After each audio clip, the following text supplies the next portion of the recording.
Hello guys, I'm Yash Kanulkar and today I'm going to demonstrate DLIC Experiment 6 which is on the comparators and its applications. Now, the first circuit which we are going to see is an inverting comparator. And an inverting comparator we have taken V in at the inverting terminal of the op amp and V ref at the non-inverting terminal of the op amp. So in an op amp, the V out is equal to the voltage at the non-inverting terminal minus the voltage at the inverting terminal.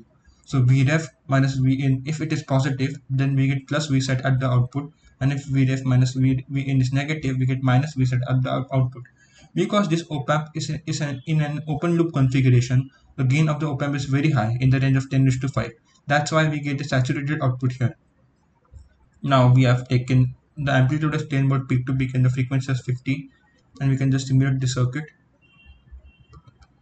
We see the V in, we check the V out, and we see that when Vref is greater than V in, we get a positive Vsat, and when Vref is less than V in, we get a negative Vsat.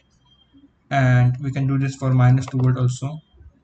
Only the wave will be inverted here. So we can simulate this. Yeah, we can see the appropriate wave for minus 2 volt also. And if we try increasing the frequency to let's say 5k, we change the transient also.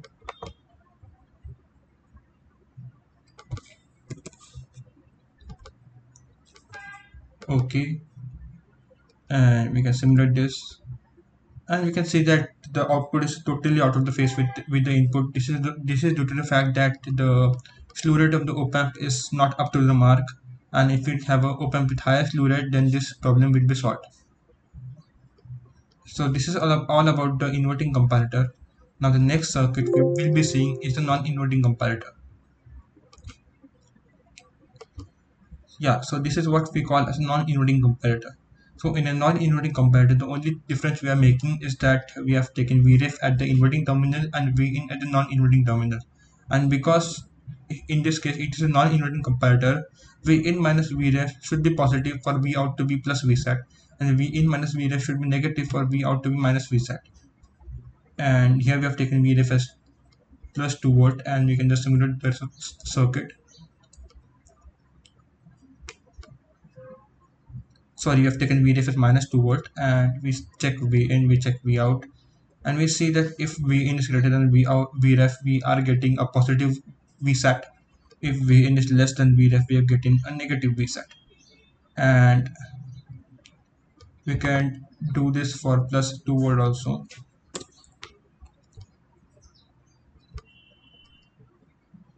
Yeah, so we are getting an appropriate output curve for this too. And even if we keep increasing the frequency here, the slew rate will ensure that the output is always skewed. So this is all we have for the non-inverting comparator, and the next circuit is the zero crossing detector.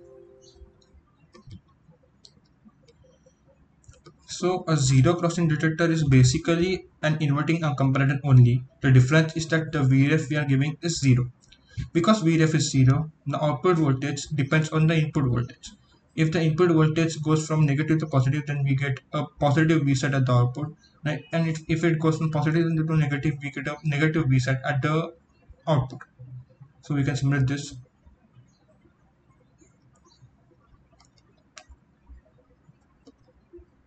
Yeah, so we see that when the state change of V in happens, then V out also changes its state from V set to minus V set. And this is all we have for the zero crossing detector. So the next thing we will be seeing is the time marker circuit. Yeah, so the time marker circuit, basically the first part is of a zero crossing detector only. So it is a non-inverting amplifier, and after it, at the output we have connected a differentiator.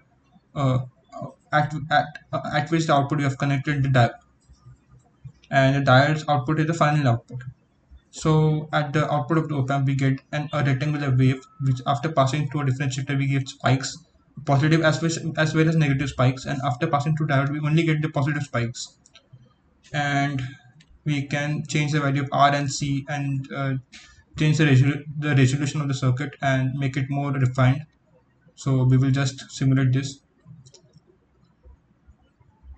So we check V in, check V out, and we can see that only we get the positive spike. We don't get any negative spikes. So if we want to get negative spikes also, we have to remove the diode here, and then we will also get positive as well as negative spikes. This is a very useful circuit for time marking. So this is all about the time marker circuit. And the next circuit which we will be seeing is the sample and hold circuit. Yeah, so this complicated looking circuit is the sample and hold circuit. So a sample and hold circuit basically consists of two buffers here, and we have a switch in between the buffer. Now, if this switch, the gate to the switch is closed, then V in cannot pass through V out, and the V out doesn't have any value of the V in. But when we give a gate trigger here, the V in can pass through to the V out through this closed switch, and the C1 stores the value of the sampled V in.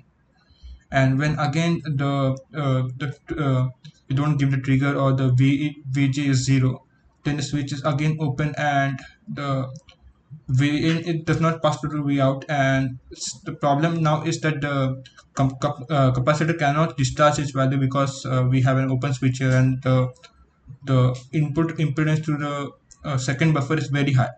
So it then just stores the sample value until we again give the trigger here, and V in can pass again with a new sample value to the closed switch. Then only this value can be changed. So until then this value is stored, so it is called as sample and hold. And we can then see the simulation. So we can check, we have to now add a plot plane. So in the top plot we have to add traces. In the traces we are going to first add V in, and we have to add one more trace which is called as V out. And in the bottom part we are adding a trace which is Vi.